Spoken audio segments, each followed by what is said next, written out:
Damai sejahtera Allah yang melampaui segala akal, itulah kiranya yang akan memelihara hati dan pikiranmu di dalam Kristus Yesus Tuhan kita. Amin. Horas. Shalom. Shalom. Shalom. Sebelum kita mendengarkan firman Tuhan, karena ini baru pertemuan pertama, izinkan saya memperkenalkan diri. Tadi sudah diperkenalkan melalui tikting. Sekali lagi, saya Pendeta Melinda Siahaan, Pendeta HKBP yang melayani sebagai dosen di Institut Agama Kristen Negeri Tarutung, di IAKN Tarutung. Saya sudah berkeluarga, suami Marga Sianturi, tadi dari Kurama yang bermain gitar, dan Tuhan sudah mengaruniai 2 orang putri kepada kami. Satu sudah SMA kelas 1 dan satu lagi masih belum sekolah, masih kecil. Ibu Bapak, jemaat Tuhan yang dikasihi, saya datang di sini juga bersama rombongan dari Tarutung, kota kecil yang dingin. Kami berangkat kemarin bersama Punguan Ama yang dipimpin oleh Amang Pendeta Resot, Pendeta Daniel Sinaga. Sebagian dari Kurama, ada Penatua, Parhalado, ada juga Ruas, dan saya turut bersama dengan rombongan juga bersama rombongan Inang Pendeta Resot juga bersama keluarga.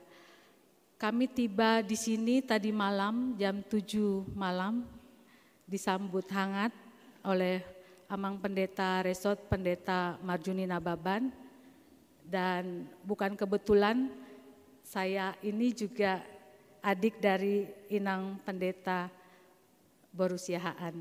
Jadi sedikit ada hubungan keluarga di sini, kedatangan kami.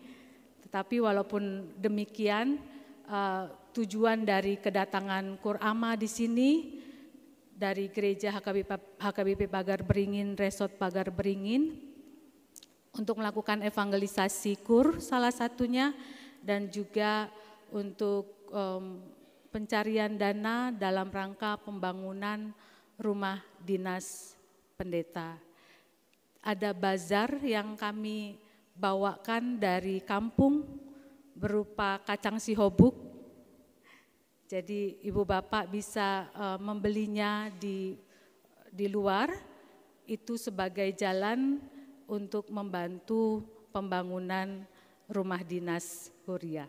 Kiranya Tuhan memberkati Ibu Bapak sekalian dalam mendukung pembangunan rumah dinas HKBP Pagar Beringin. Baik, kita akan mendengarkan firman Tuhan yang terambil di dalam Yehezkiel pasalnya yang ke-34 ayat 11 sampai ayat ke-16.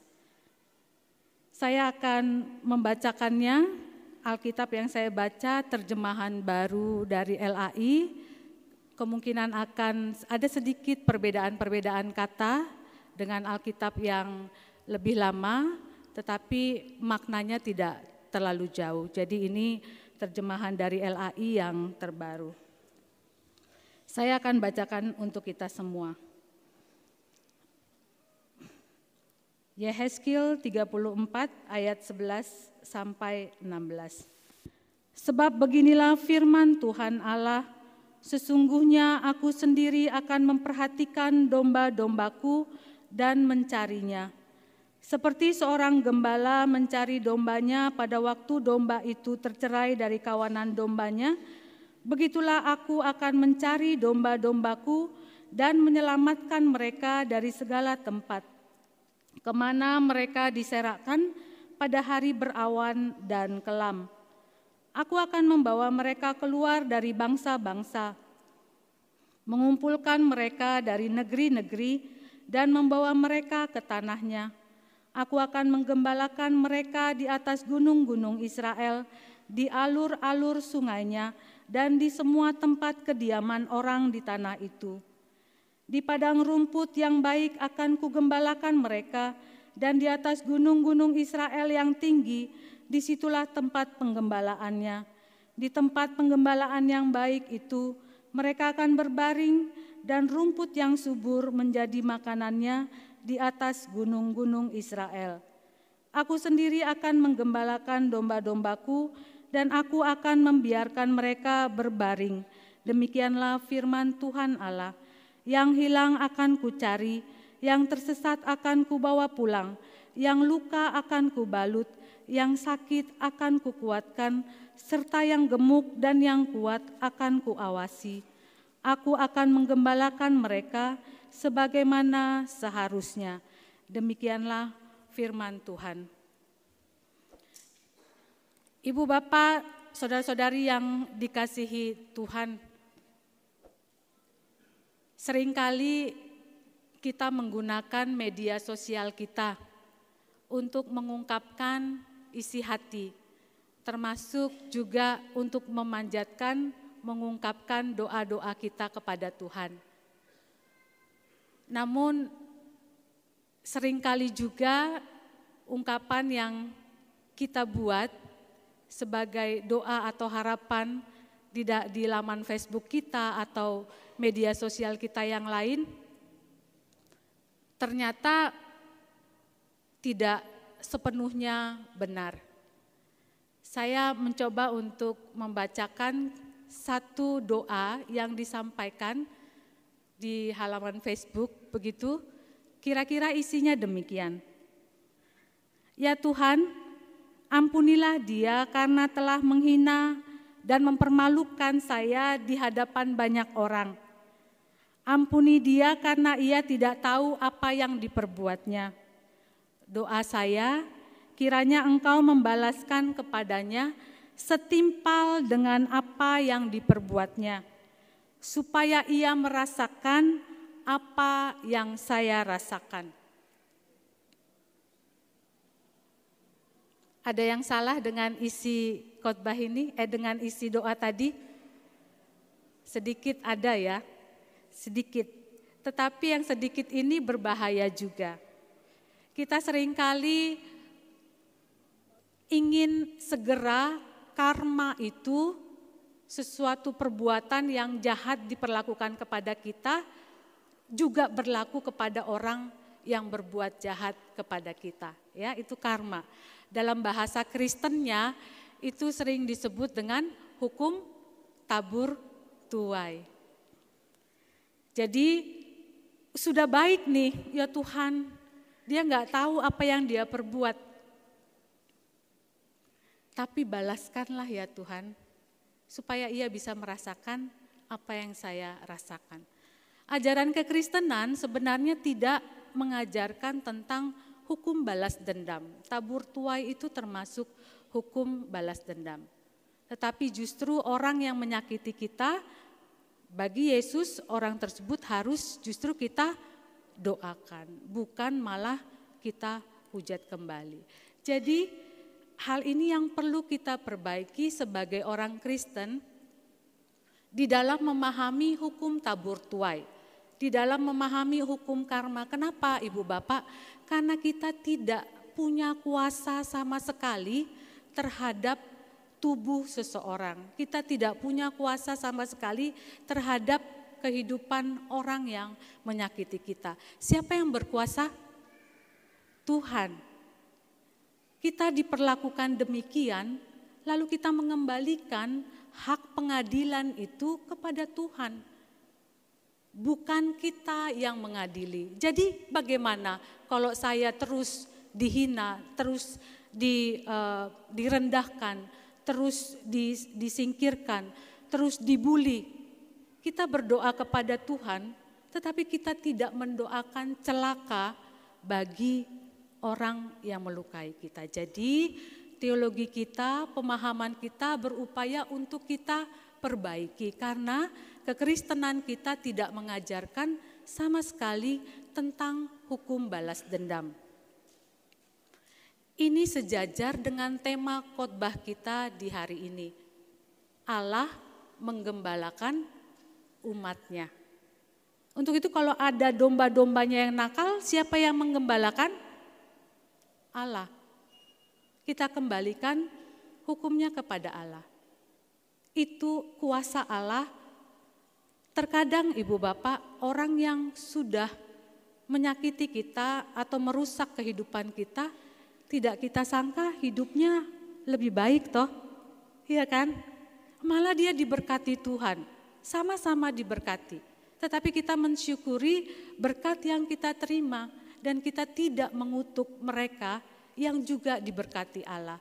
Ternyata ada caranya nanti Allah untuk memberitahukan, ya mungkin bisa jadi kita yang salah di dalam memandang orang tersebut. Karena penghukuman itu kembali Allah sebagai gembalanya. Jadi cukup bagi kita hanya untuk mendoakan. Ya, mendoakan saja, tetapi semua dikembalikan kepada Tuhan dan sama sekali kita tidak berbuat atau berniat jahat sekalipun kepada orang yang membenci. Kira-kira bisa enggak ya seperti itu Ibu Bapak? Susah ya? Susah ya? Tapi itulah kekristenan kita.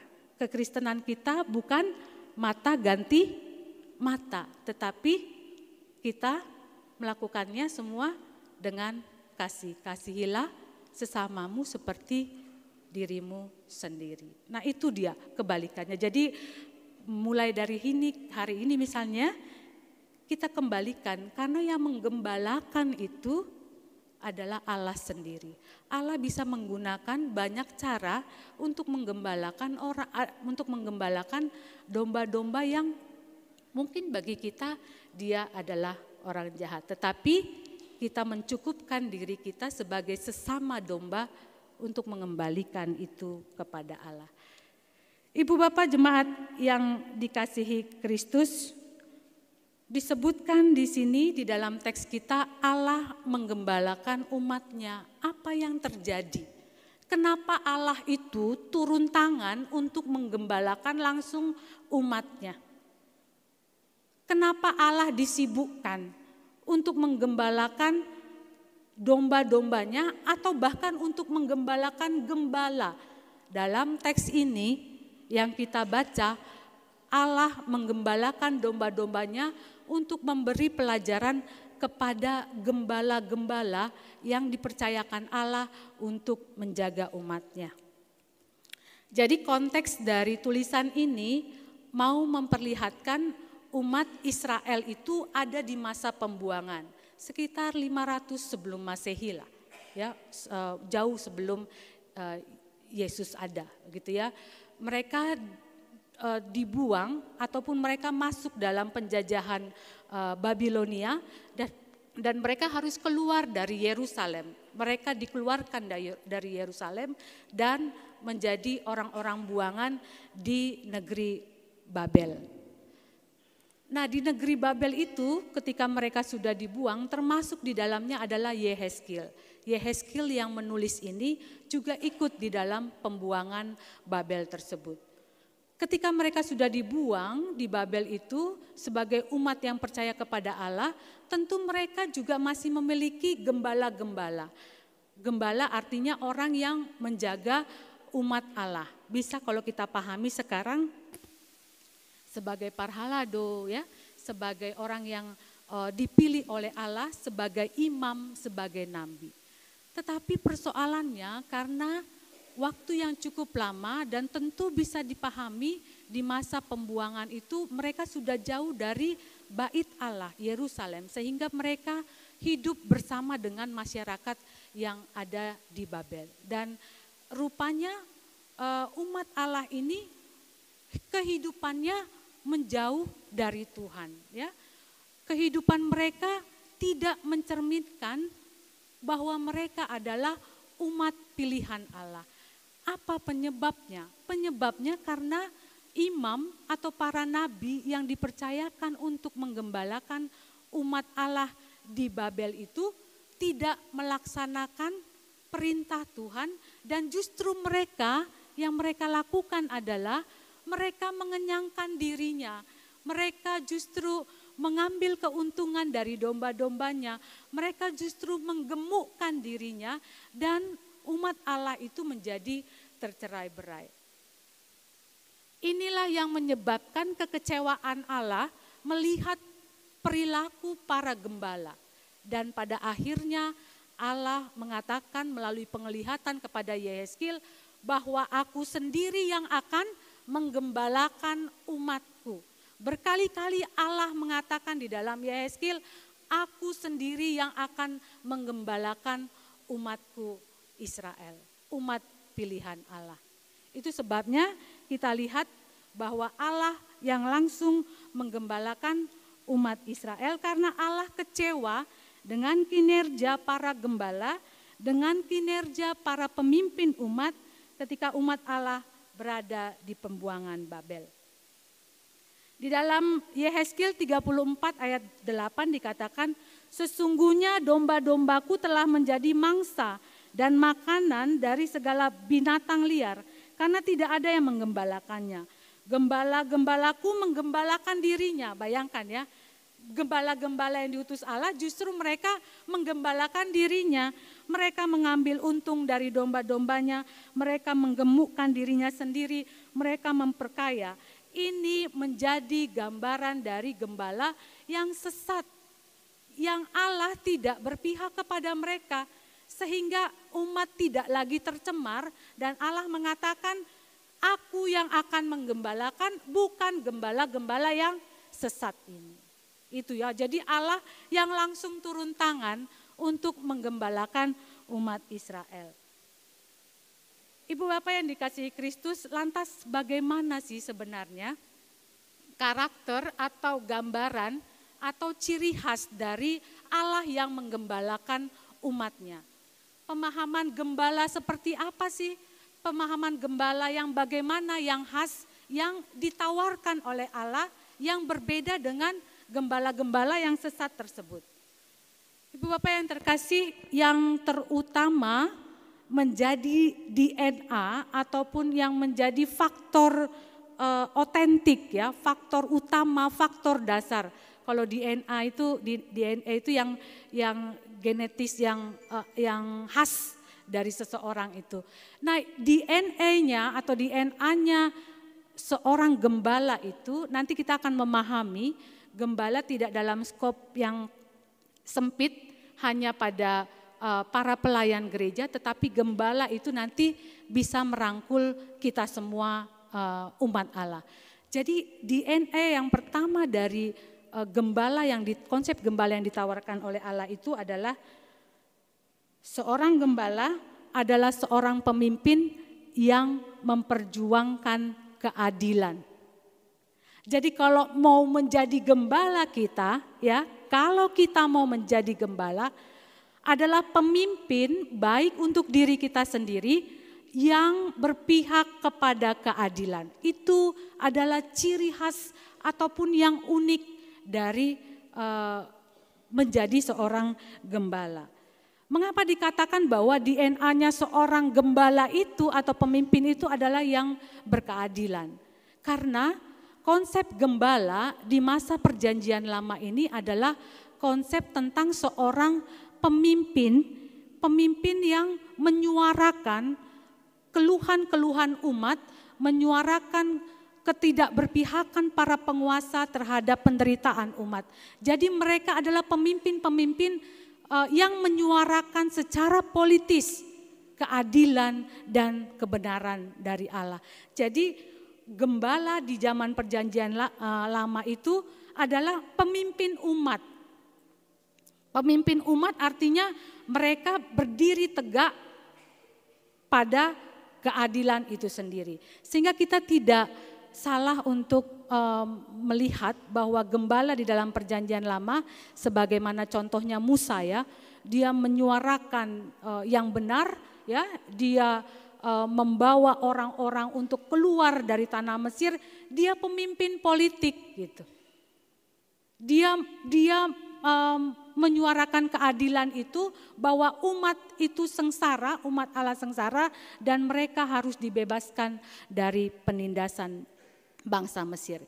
Itu arti kata gembala dari Perjanjian Lama yang dihidupi oleh pemimpin-pemimpin umat.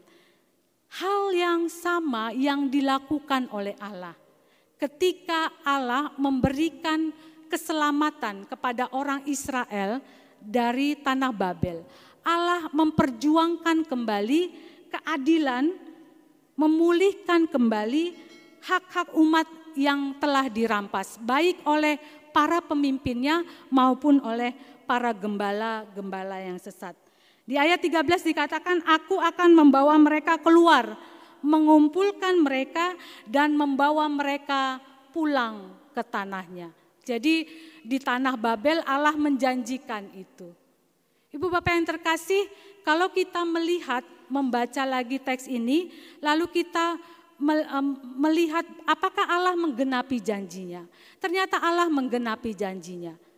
Allah memilih Raja Kores, Raja Persia, untuk menebus orang Israel dari Babel. Ya, lalu mereka dikembalikan pulang ke Yerusalem, dan di Yerusalem mereka diperkenankan untuk membangun bait suci.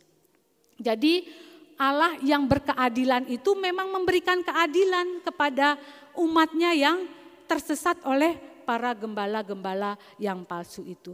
Allah menggunakan orang asing yang tidak percaya kepada Allah. Raja Kores itu bukan orang yang mempercayai Allah. Tetapi Allah menggunakan caranya, menggunakan Raja Kores untuk menyelamatkan orang-orang yang terbuang itu. Jadi Allah menggenapi janjinya untuk memberi keadilan kepada umat Israel. Jadi itu ya, kalau kita mau menjadi pemimpin, apapun itu. Mau menerima jabatan misalnya, apapun itu. Yang pertama itu rohnya adalah roh berkeadilan. Roh yang kedua, gembala itu ciri khasnya adalah merawat. Ciri khasnya adalah memelihara. Ciri khasnya adalah mendampingi. Caring, curing. Caring itu peduli. Ya, pendampingan ada di sana. Curing itu dia menyembuhkan. Kalau kita mau menjadi seorang gembala, kita harus punya kemampuan itu. Kita harus punya sense itu. Kita harus punya empati itu. Empati terhadap orang lain. Empati untuk merawat orang lain. Itu kalau kita mau menjadi seorang gembala yang nanti kita bayangkan dia adalah seorang pemimpin. Dalam gereja kita misalnya ya, kita sering mendengarkan istilah penggembalaan. Sama itu seperti dengan istilah pelayanan pastoral atau pendampingan pastoral. Jadi itu pelayanan yang dilakukan caring kepada orang-orang yang berduka, kepada orang-orang yang sakit, kepada orang-orang yang tersingkirkan. Para gembala akan melakukan itu, perawatan ya kepada orang yang membutuhkan, atau disebut juga sebagai dokter bagi jiwa-jiwa yang sakit. Ada penyembuhan di sana. Jadi tugas gembala yaitu merawat dengan baik sesuatu yang dipercayakan Allah kepada kita. Jadi konsep besarnya, kalau tadi dikatakan gembala adalah merawat, itu artinya gembala yang adalah seorang pemimpin, tugasnya selain dia berkeadilan, dia mau merawat orang yang dipimpinnya.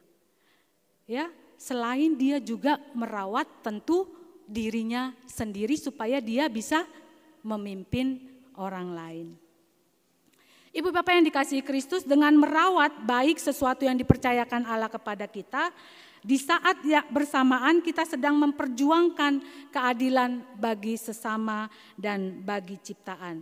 Sehingga itu di ayat 16 dikatakan, yang hilang akan kucari, yang tersesat akan kubawa pulang, yang luka akan kubalut, yang sakit akan kukuatkan, serta yang gemuk dan yang kuat akan kuawasi. Aku akan menggembalakan mereka sebagaimana seharusnya.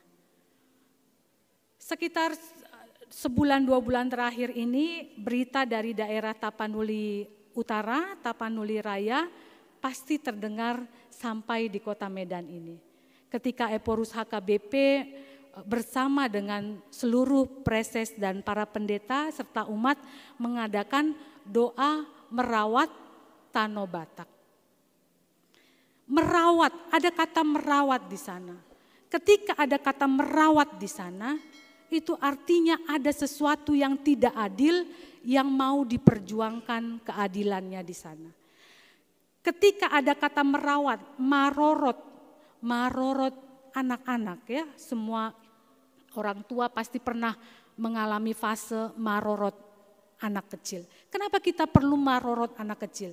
Karena mereka tidak berdaya dan kita yang berdaya ini harus bisa merawat mereka. Itulah keadilan itu.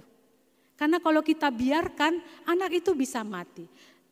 Kita menjadi tidak adil ketika kita membiarkan orang yang lemah semakin lemah. Merawat Tanah Batak, ada sesuatu yang tidak adil di sana. Alam yang semakin rusak ya oleh ulah para perusak lingkungan. Itu yang disuarakan oleh Opwi Eporus HKBP. Doa merawat alam Tanah Batak. Mungkin bagi ibu bapak tidak terlalu terasa bagaimana kerusakan yang kami alami di wilayah Tapanuli Raya sana. Bencana yang terus datang ya, banjir bandang, lalu kayu-kayu yang terus ditebangi, itu menjadi pemandangan yang terus kami lihat, gelondongan kayu besar-besar dibawa oleh truk-truk dan kita tidak tahu ada banyak hutan yang tentu sudah rusak di sana. Opui menyuarakan merawat Tanah Batak, itu artinya ada keadilan yang mau diperjuangkan di sana. Ibu bapak yang terkasih di dalam nama Tuhan Yesus Kristus, pertanyaannya adalah apakah kita juga meyakini diri kita sebagai seorang gembala? Ingatlah pesan Yesus di minggu yang lalu ketika Yesus berbicara kepada Simon Petrus, "Hai Simon, gembalakanlah domba-dombaku." Itu artinya Simon Petrus adalah kita. Simon Petrus menjadi cerminan dari kita yang diundang Allah untuk menjaga dan merawat domba-domba Allah. Aplikasinya mungkin kita tidak harus menjadi pemimpin yang begitu hebat, tidak. Tetapi yang sederhana, aplikasi sebagai seorang pemimpin atau gembala yang baik, yang punya dua karakter tadi, adil dan merawat sebagai orang tua. Bagaimana kita harus merawat anak-anak kita.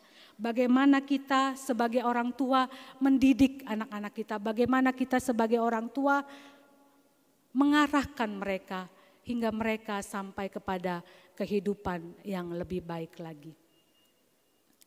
Bisa enggak kita merawat kalau kitanya perlu dirawat? Banyak enggak orang tua yang perlu dirawat? Banyak ya orang tua yang perlu dirawat. Tapi dipesankan di sini tugas kita sebagai pemimpin, sebagai gembala untuk merawat anak-anak kita, untuk merawat keluarga kita. Dengan merawatnya berarti kita memberikan keadilan kepada anak-anak. Dalam konteks pekerjaan kita sebagai orang yang dipercayakan Allah, misalnya dalam jabatan gerejawi maupun pada jabatan pemerintahan. Kita adalah gembala atau pemimpin yang harus merawat pekerjaan yang kita terima. Misalnya kita hanya berhadapan dengan arsip-arsip saja. Bagaimana saya menjadi orang yang merawat padahal saya hanya melihat dokumen-dokumen. Jangan salah Ibu Bapak. Dokumen-dokumen itu kalau kata Anton Boysen ya, itu seorang teolog pastoral, itu dokumen-dokumen yang hidup. Di dalamnya menentukan keadilan bagi seseorang. Kalau satu dokumen aja hilang, satu keluarga bisa hilang, tidak tercatat di dalam misalnya yang menerima bantuan. Jadi sebagai gembala kita dalam pekerjaan kita, sebagai pemimpin yang berkeadilan dalam pekerjaan kita harus merawat itu, melihat itu sebagai dokumen yang hidup, bukan dokumen-dokumen yang mati. Untuk itu kita harus membangun kepekaan itu. Kita misalnya diberi jabatan yang lain, kita tetap harus merawat jabatan itu, ya, agar kita bisa berkeadilan di dalam melaksanakan pekerjaan kita masing-masing. Sebagai wira swasta, sebagai pedagang, apalagi pedagang ya. Pedagang itu harus merawat kepercayaan. Kalau orang tidak trust pada kita sebagai pedagang, ada yang mau beli atau tidak? Tidak ada ya. 1 gram, 2 gram pun dikurangi, gak apa-apa. Kita cuma bilang kan, aku catat kau ya, gak belanja lagi aku samamu. Karena rupanya sudah sampai banyak yang dikurangi, ya. Pedagang itu adalah juga gembala, pemimpin di dalam dirinya, dan dia juga memberikan kehidupan kepada orang lain. Kalau dia berbuat curang, ya, dia akan merugi dan dia akan merusak kepercayaan itu. Apalagi wira swasta. Wira swasta itu kan tidak ada yang mengatur selain dirinya sendiri. Jadi dia adalah pemimpin sesungguhnya. Mau hancur bisa, bangun siang. Tapi dia harus bekerja dengan gigih, merawat itu, karena itu untuk keadilan bagi dirinya dan juga bagi keluarganya. Sebagai pelajar dan mahasiswa juga demikian. Tidak ada yang tahu di kelas kalian berbuat apa, bermain handphone, foya-foya dan lain sebagainya. Tetapi mahasiswa, pelajar juga adalah pemimpin, gembala di dalam dirinya. Kalau dia tidak sungguh-sungguh, tentu dia tidak akan memiliki masa depan. Seperti saya membaca yang di dalam di dalam tikting ini tadi, sekilas di terakhir, orang hebat tidak dihasilkan melalui kemudahan, kesenangan dan ketenangan, tetapi mereka dibentuk melalui kesukaran, tantangan dan air mata. Jangan menyerah sewaktu kita merasa seakan semua sulit untuk kita jalani. Percayalah bahwa Tuhan akan memberi kemampuan kepada kita untuk menjalaninya. Jadi orang yang berhasil itu dibentuk melalui kesukaran. Demikian juga bagi para pelajar, dia menjadi gembala pemimpin dirinya. Dia harus bersakit-sakit, dia harus sungguh-sungguh sekarang untuk bisa mencapai masa depannya. Dia sedang merawat dirinya, dia sedang berkeadilan juga, berkeadilan terhadap dirinya dan berkeadilan kepada orang tuanya yang membiayai hidupnya atau kepada sanak saudaranya. Ibu bapak yang terkasih di dalam Kristus, jadi pesan yang mau disampaikan dalam teks kita, Allah menggembalakan umatnya dengan keadilan dan dengan penuh cinta kasih dalam perawatan. Demikian pula kita diajarkan untuk menjadi gembala yang sesuai dengan apa yang dikehendaki oleh Allah. Menjadi gembala, menjadi pemimpin, apapun itu, ibu rumah tangga, dia adalah juga pemimpin di dalam keluarga yang waktunya 24 jam habis untuk diberikan kepada anak-anaknya. Dia adalah gembala bagi dirinya dan juga bagi masa depan anak-anaknya.